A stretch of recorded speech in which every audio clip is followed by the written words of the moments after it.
Corinne Gregory, president and founder of The Polite Child and creator of Social Smarts. My grandmother used to have a saying that whether you were breaking bread with a pauper or dining with the queen, you should be able to be socially comfortable in any of those situations, and more importantly, make the other person comfortable. Our social skills, our manners, our character started eroding about in the 60s, when at that point, a lot of the kids at that time, the youth, just turned their back on everything that parents and grandparents were standing for. And what we find is that erosion has only gotten worse over time, so that now we look at this and think, boy, we are a ruder, cruder, and indifferent society. And unless we do something to stem that tide, there's no reason to expect it's going to get better by itself. For nearly a decade, Corinne Gregory has been on a mission to stem that tide.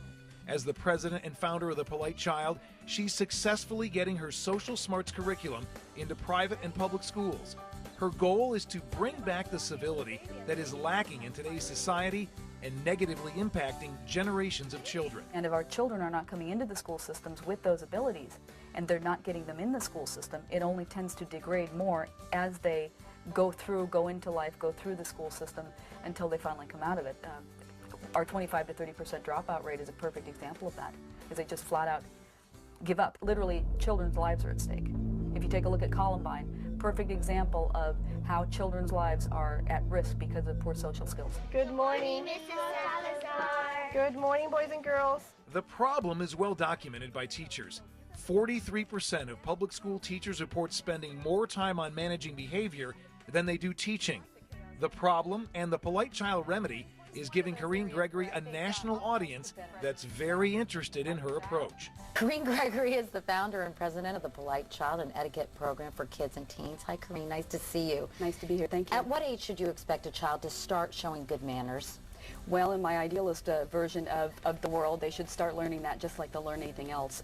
The best thing to do is to start as you're teaching them at any type of interaction, whether it's handing a baby a ball or any of those sorts of things. You can start saying please and thank you at that point, and then they'll grow into that, and the things that you teach them early on are more likely to stick as they get older. We're talking everything from attitude to actual skills themselves.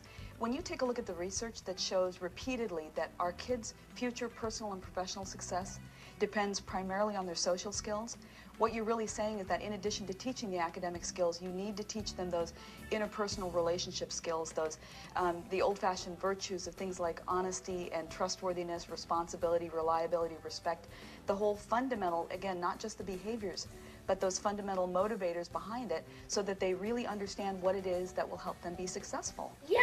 School districts pour millions of dollars each year into anti-bullying and other programs, but still today, our children stand a 1 in 4 chance of being a victim of school-based violence.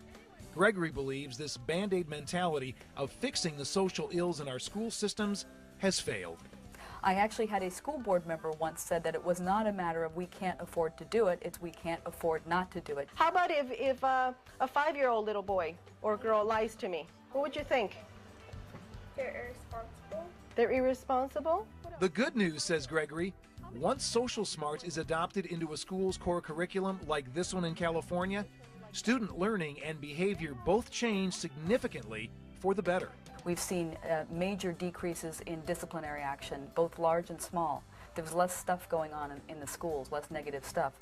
There's improvements in student attendance. The thing that is a particular interest is that we see up to double-digit increases in academic test scores, not just in the first year after they've been on the program, but it continues year after year while those schools remain on our program. Teacher feedback also speaks volumes to the success witnessed in the classroom. Teachers report more learning and a significant change in self-confidence among students. Oh, I get goosebumps.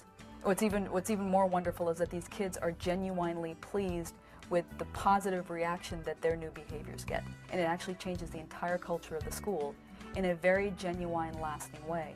And that's how I know we can be successful, is when the kids embrace it. Gosh, you know what, this is great.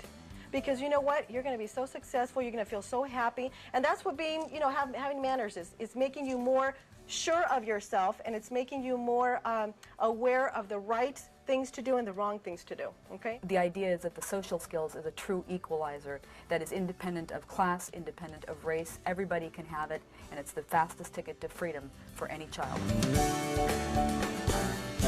For more information on the Polite Child and Social Smarts, go to www.socialsmarts.com.